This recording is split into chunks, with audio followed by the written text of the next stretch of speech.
오늘 우리가 함께 나눌 말씀의 제목은 나를 위해 일하신 하나님이라는 제목을 가지고 하나님 말씀 나누겠습니다. 사람의 인생은 참으로 종잡을 수가 없는 것 같아요. 어느 것이 옳은 일인지 어느 것이 잘못된 것인지 잘 알 수가 없어요. 사람들은 다들 정답을 외칩니다. 이것이 옳다고 막 말해요. 그런데 정확한 정답은 아무도 정답을 가지고 있지 않다는 것이 정답이에요. 뭐 좀 안다고 이야기하지만 그것도 답이 될 수가 없고, 내가 전공했다고 이야기하는 그것도 결국에는 한계가 있어요. 왜 하나님은 이렇게 인생을 정답 없는 인생으로 만드셨을까 하는 생각을 해보게 됩니다. 평생 남의 병을 고치던 명의가 정작 본인의 몸을 돌보지 못하고 허무하게 세상을 떠나는 경우가 있고, 부부 상담 전문가로 명성을 떨치던 어느 상담가가 또 알고 보니 가정불화로 이미 이혼한 상태더라는 거예요. 자녀 교육 전문가라고 유명한 사람도 있는데 그 사람도 가만히 들여다보니까 다른 사람에게 이야기하지 못하는 자기 자녀의 문제를 가지고 고민하고 있더라는 거예요. 반면에 자녀 교육법을 배우지 못한 부모의 자녀가 더 예의 바르고 더 훌륭한 자녀로 자라기도 하고, 부모 상담 한 번도 못 받아본 사람이 부부 상담을 평생 부부 싸움 하지 않고 행복하게 사는 부부가 참으로 많다는 거예요. 좋은 집 살면서 집값 떨어져 가지고 돈 걱정하는 부자가 있고, 남의 집에 얹혀 살아도 이렇게 버개가 머리에 닿기도 전에 단잠을 자는 사람들이 있다는 거예요. 웃고 있지만 속으로 울고 있는 사람들이 있고, 울어야 할 상황인데도 아무렇지 않은 얼굴에 표정을 짓고 살아가는 사람들이 있다는 거예요. 참 인생에 답이 없어요. 답이. 오늘 본문은 처음부터 끝까지 그런 이야기들을 막 채워냅니다. 매일매일 우리 눈앞에 펼쳐지는 종잡을 수 없는 세상의 일들. 그래서 사람들은 정답 없이 무엇이 옳은지 모르니까 정신없이 달려갑니다. 누가 가면 다 따라가고, 누가 말하면 그것이 맞은 것처럼 쫓아다녀요. 알아보려고 인생이 이렇게 어려운가, 인생의 정답이 무엇인가 복잡한 질문을 던지며 살아갑니다. 결국에 답을 찾을 수 없기 때문에 질문을 던지는 그 끝에 만나게 되는 것은 답이 아니라 허무함이에요. 허무함.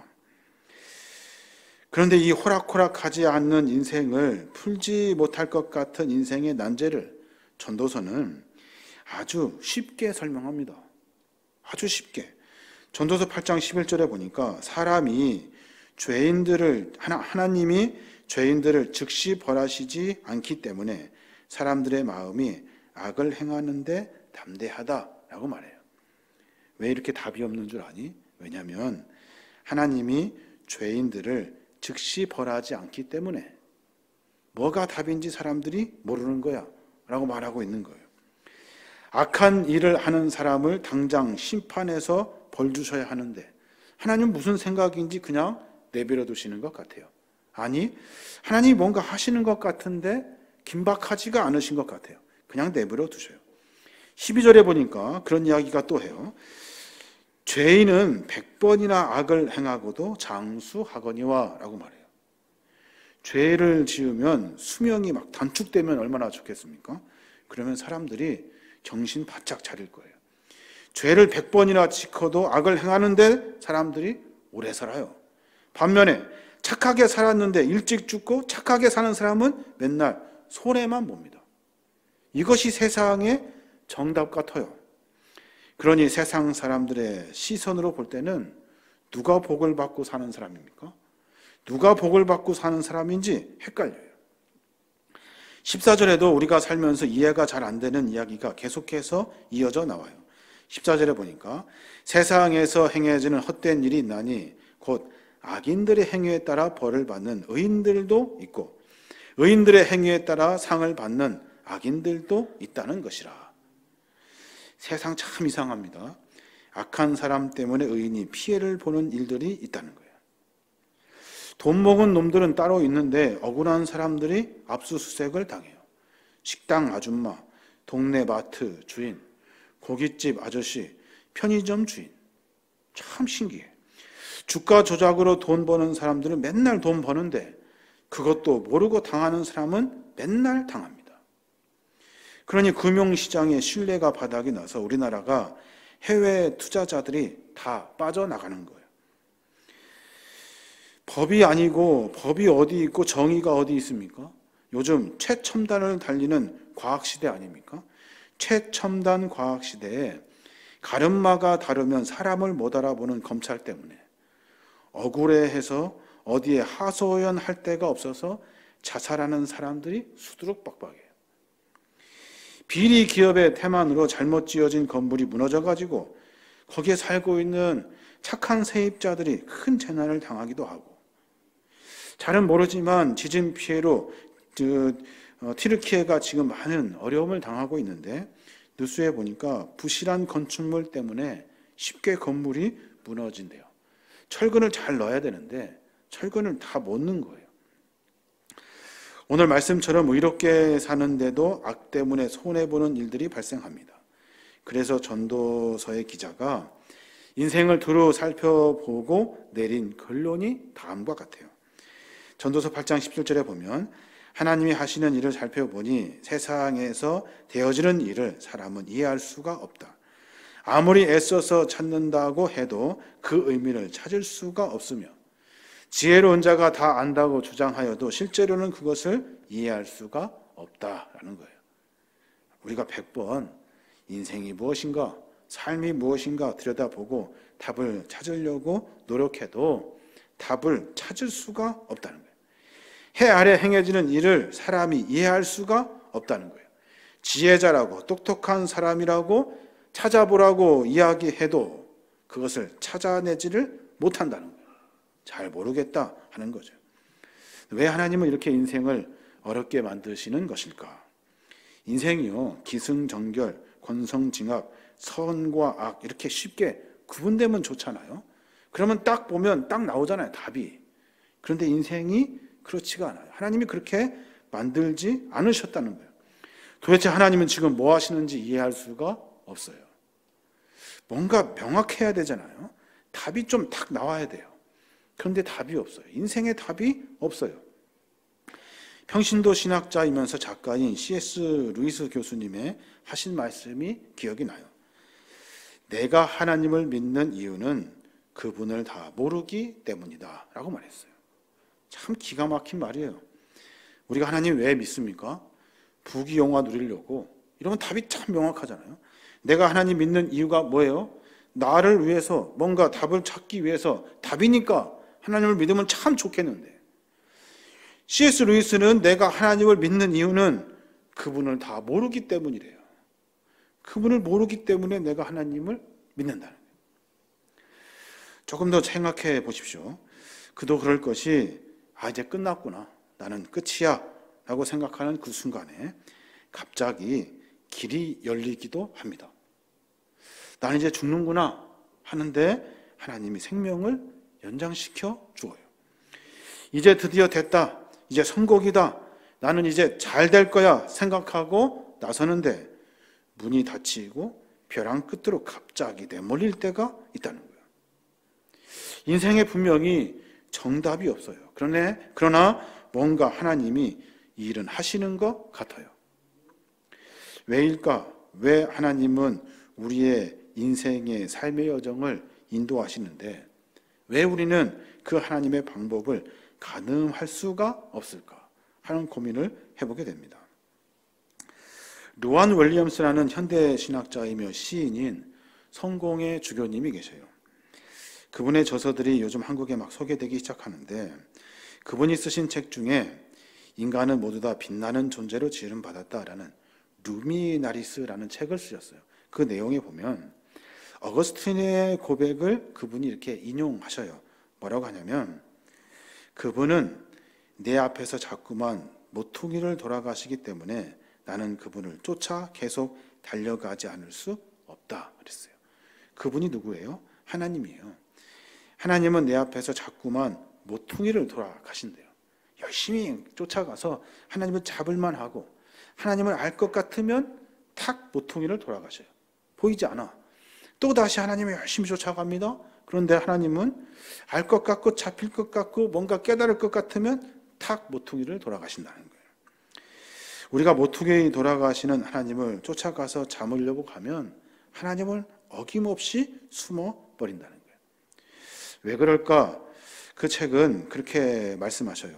하나님을 따라가서 이제 우리의 마음대로 마음이 하나님을 이해할 것 같으면 그때부터는 하나님을 믿지 않는다는 거예요. 하나님을 신뢰하지 않는다는 거예요. 인간의 본성이 그렇대요. 신비로워야 되고 그리고 뭔가 감추어져 있어야 한다는 거예요.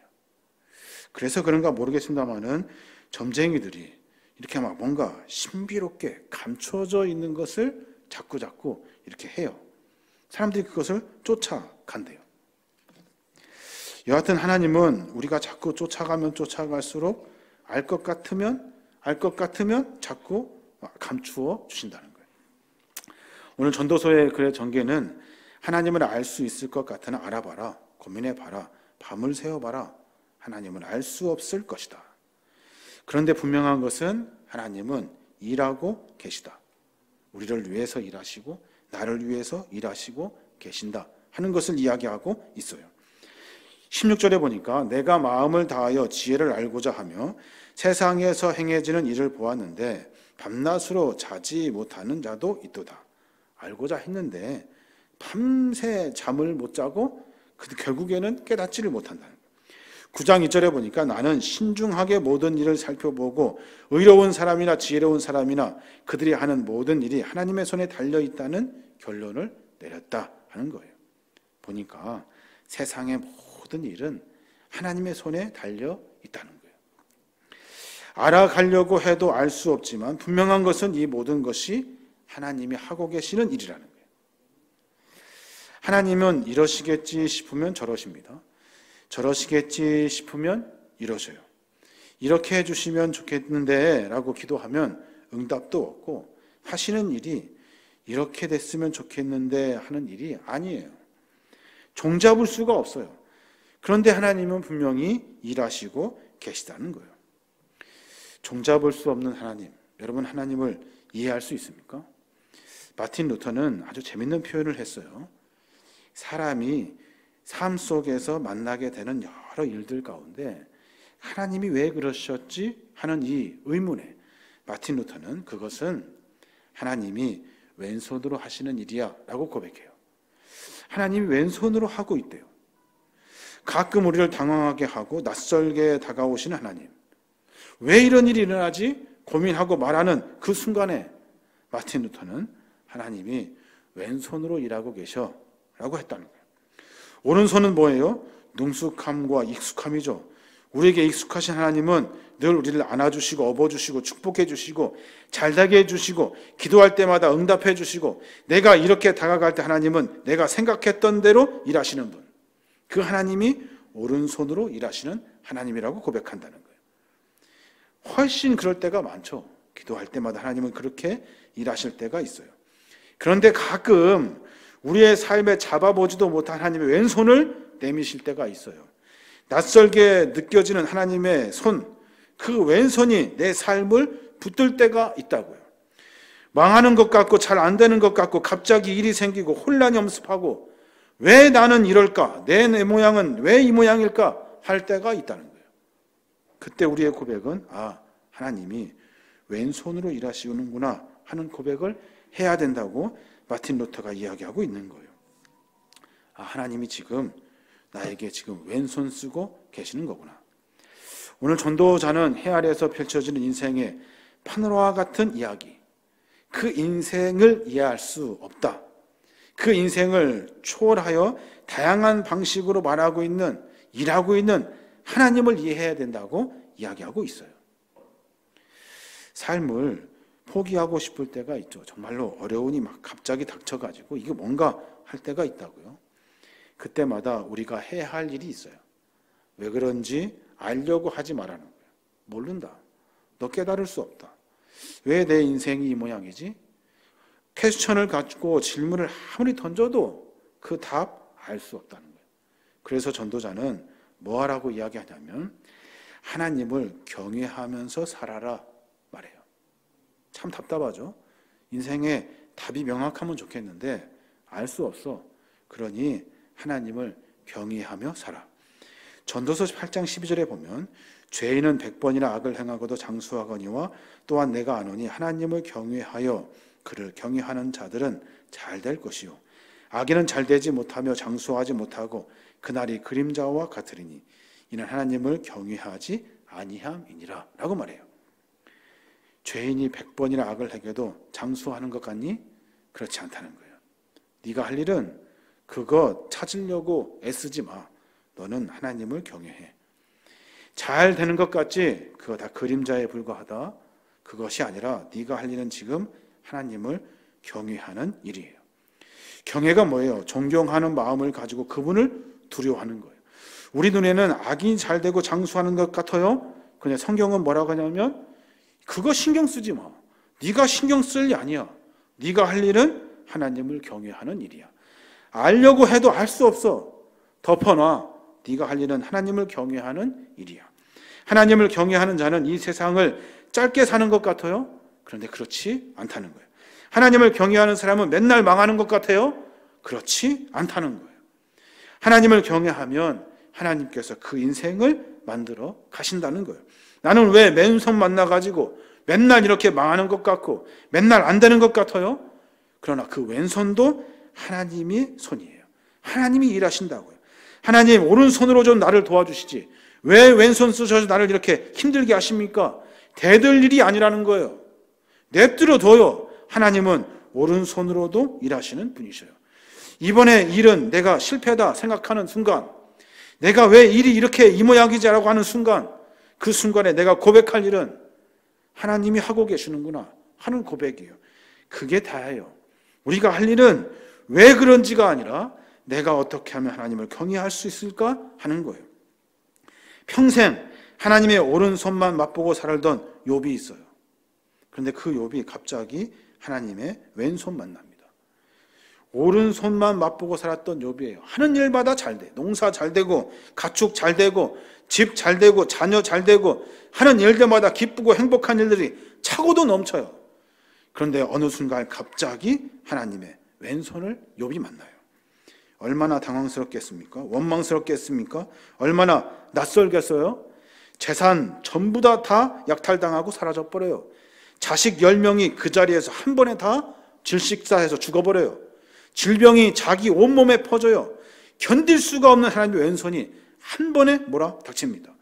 그 왼손 해석하려고 해도 내가 의인인데 이 고난을 이해하려고 해도 이해할 수가 없다는 거예요. 하나님은 그 왼손으로 일하시는 방식 아무리 몸부림치고 머리 쓰고 이렇게 고민을 해도 이해할 수가 없는 것이 하나님의 왼손이래요. 낯설고 아프고 서운하죠. 그래도 하나님은 일하셔요. 왼손으로도 일하시는 분이 하나님이셔요. 욥기 38장에 보면 하나님께서 울고 있는 욥에게 하나님이 어떤 분이신지를 소개해요. 네가 만나는 왼손이 어떤 건지를 설명해 주신다고요. 욥기 38장 2절에 보면 무지한 말로 생각을 어둡게 하는 자가 누구냐? 너는 대장부처럼 허리를 묶고 내가 내게 묻는 것을 대답할지어다 라고 말씀하셔요. 너 그렇게 알 수 있을 것 같아? 이 답답한 친구야? 생각을 어둡게 하는 자 자리에서 일어나. 그리고 대장부처럼 허리 묶고 내가 지금부터 어떻게 일하는지 알려줄 거니까 네가 아는 거 있으면 대답해봐. 그러면서 38장부터 하나님이 어떻게 일하셨는지에 대한 이야기가 나와요. 내가 땅에 기초를 놓을 때 너 어디 있었니? 너 있었어. 누가 그 크기를 정하였으며 누가 그 위에 줄을 재어 놓았는지 너 알고 있는지 대답해봐. 땅에 기초를 바치고 있는 것이 무엇이요? 새벽 별들이 함께 노래하며 하늘의 천사들이 기뻐 외치는 가운데 땅의 모퉁이에 돌을 놓은 자가 누구요? 바닷물이 깊은 곳에서 쏟아져서 나올 때 누가 그 물을 막아 바다의 한계를 정했는지 말해봐. 구름으로 바다를 덮고 흑암으로 그것을 감싸며 해안으로 그 한계를 정하여 내가 여기까지만 오고 그 이상은 넘어가지 못한다. 너 교만한 물결은 여기서 멈춰라라고 말하는 사람이 누군지 말해봐. 내가 지금까지 한 번이라도 아침이 되라고 명령하여 동이 트게 한 적이 있느냐? 내가 땅끝까지 새벽빛이 비치게 하여 악인들이 악을 멈추게 한 일이 있느냐? 내가 바다 근원에 들어가 보았느냐? 내가 바다 밑바닥에 걸어다녀 보았느냐? 죽음의 문이 너에게 나타난 적이 있으며 내가 사망의 그늘진 문을 본 적이 있느냐? 땅이 얼마나 넓은지 내가 이해할 수 있느냐? 내가 알면 나에게 말해봐라. 빛은 어디서 오고 어둠의 근원은 무엇인지 알면 대답해봐. 너의 빛과 어둠의 변미가 얼마나 되는지 알고 있으면 그 근원을 이야기해봐. 내가 나이를 많이 먹었으니 알고 있을 것 같아. 그러니까 네가 아는 거 말해보아라. 너는 눈 창고에 가본 적이 있니? 우박 창고를 본 적이 있니?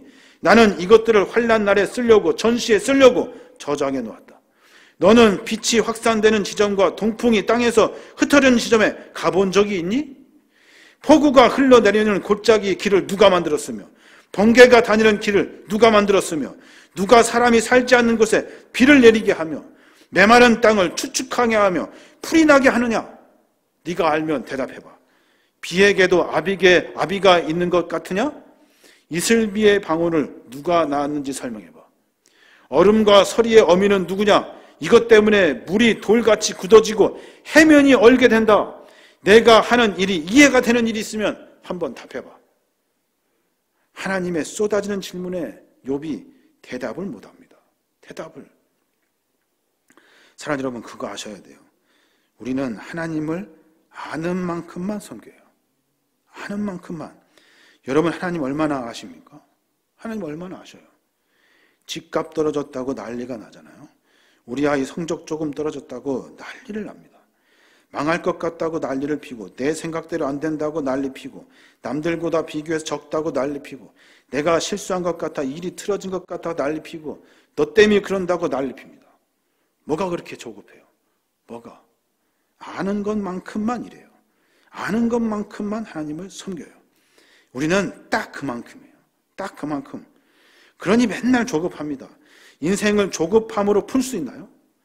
인생은 무던히 참고 인내하며 오늘 열심히 성실하게 오늘을 살면서 하나님을 경외하면서 인생을 푸는 거예요. 내가 생각하는 것 가지고 내가 아는 것 가지고 인생을 평가하고 답합니까? 그것이 답이라고 이야기해요? 답 아니라는 거예요. 알면 설명해 보라고 욥을 향해서 하나님이 쏟아지는 질문을 우리는 분명히 기억해야 돼요. 욥도 마찬가지입니다. 그때 욥은 하나님을 아는 만큼만 경외하고 섬겼어요. 오른손으로 일하신 하나님에게만 익숙해 있었다고요.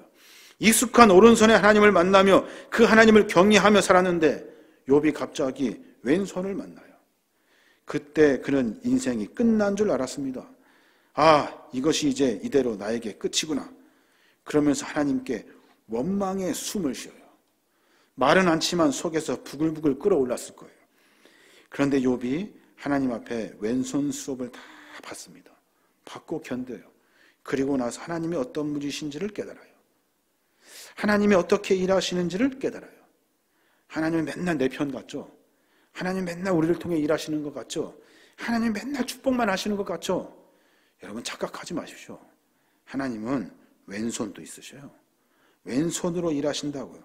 아, 하나님은 내가 하는 일마다 훨씬 더 많은 계획을 가지고 일하시는 분이 하나님이시구나. 내가 경외해왔던 하나님보다 훨씬 더 경외로운 분이 하나님이시구나 하는 고백을 지금 욥이 하게 되는 거예요. 사랑하는 여러분, 아는 것만큼만 이래요. 아는 것만큼만. 그러니 어떻게 해야 돼요? 하나님을 좀 깊이 알게 해주십시오. 하나님이 어떻게 일하시는지 좀 깨닫게 해주십시오. 하는 겸손한 기도가 우리의 기도가 돼야 돼요. 욥이 하나님께 이렇게 대답을 합니다. 욥기 42장 1절부터 보면 그렇습니다.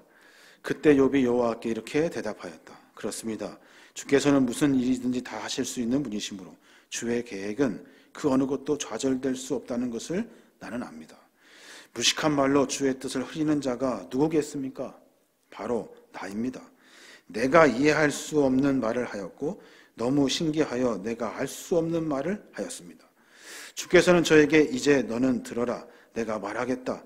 내가 너에게 물을 테니 너는 나에게 대답하라고 말씀하셨습니다. 전에는 내가 주께 대하여 귀로만 듣기만 했는데 이제는 내 눈으로 주를 직접 보았습니다.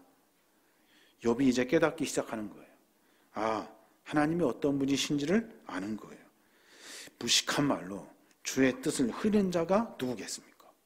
아는 척하고 안다고 답하고 나를 따르라고 내가 정답이라고 소리 지르고 선포하는 자가 누굽니까?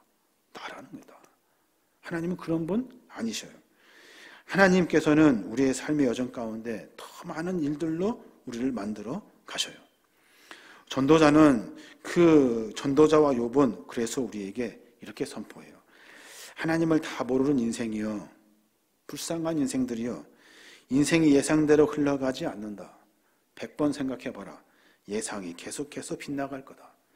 하나님을 다 모르는 한심한 사람들이요, 하나님은 오른손뿐만이 아니라 왼손도 갖고 계시다. 그러니 너희가 할 일은 알려고 하지 마라. 아는 척 하지 마라.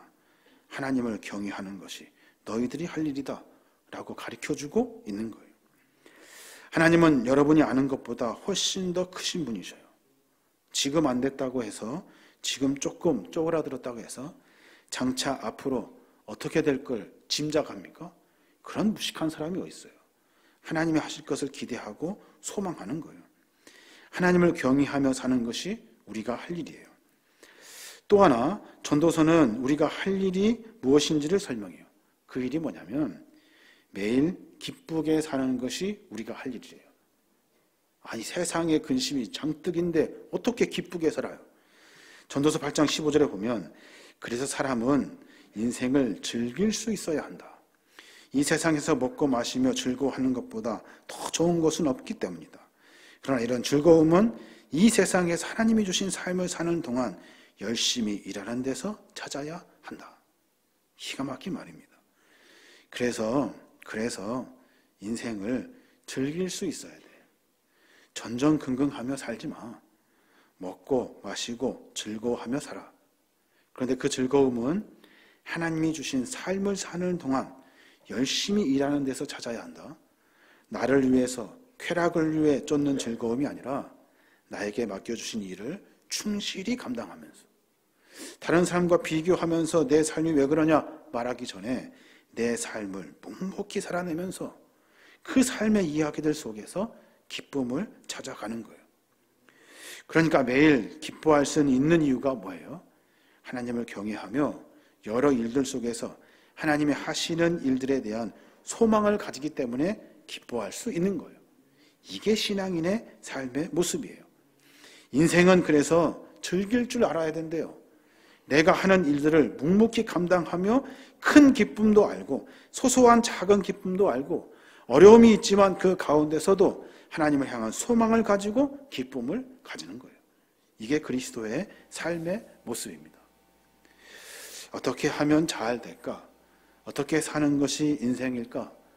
왜 나는 이 모양일까 하는 고민은 성경은 분명하게 말해요. 헛되다, 무식하다, 참 답답하다, 한심하다 라고 말해요. 우리가 할 일은 비록 눈물 날 일 많지만, 고난의 일들 많지만 하나님을 향한 소망을 가지고 삶을 살아가는 거예요. 그리고 오늘 하루 즐겁고 행복하게 살면 돼요. 기쁘게 살면 돼요. 뭔 근심이 그렇게 많아요. 조급한 가지고 일을 하면 될 일도 안 돼요. 그것이 다가 아니라는 거예요. 오늘 삶의 여정 가운데 그런 고백이 있었으면 좋겠어요. 하나님, 어떤 일이 나에게 닥쳐도 상관없습니다. 하나님이 일하고 계시니까. 내 삶 속에서 하루하루 고난의 일들이 많이 있지만 내가 그 일들 속에 기쁨을 찾아가길 원합니다. 왜냐하면 하나님이 일하시고 계시기 때문에. 나는 그것 때문에 전전긍긍하며 그리고 근심하며 내 시간을 낭비하지 않겠습니다. 나는 하루하루 충실히 나에게 맡겨주신 삶의 현장에서, 상황에서 내가 기쁨을 가지고 살겠습니다 하는 고백이 우리의 고백이 되어야 될 줄로 믿습니다. 저와 여러분이 그런 삶으로 말미암아 주님을 더 깊이 알아가시는 믿음의 자녀들 되시길 바랍니다.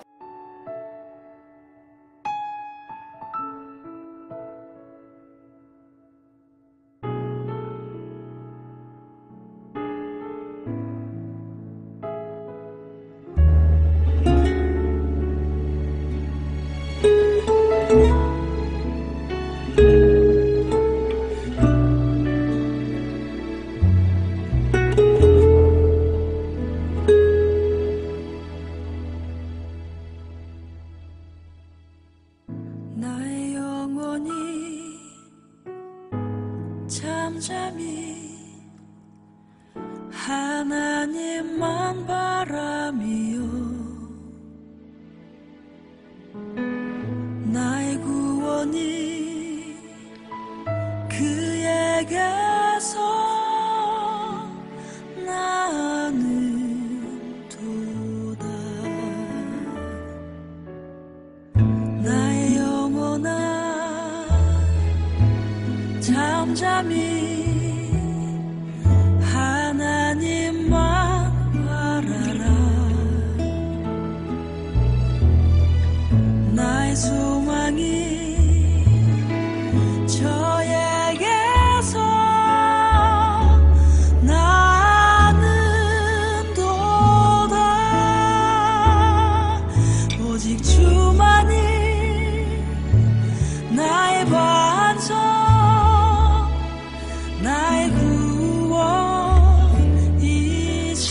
구원이시니 오직 주만이 나의 산성 내가 여동치 아니하리 나의 구원 나의 영광 하나님께 있으니 내 힘의 반석과 피난처 되시네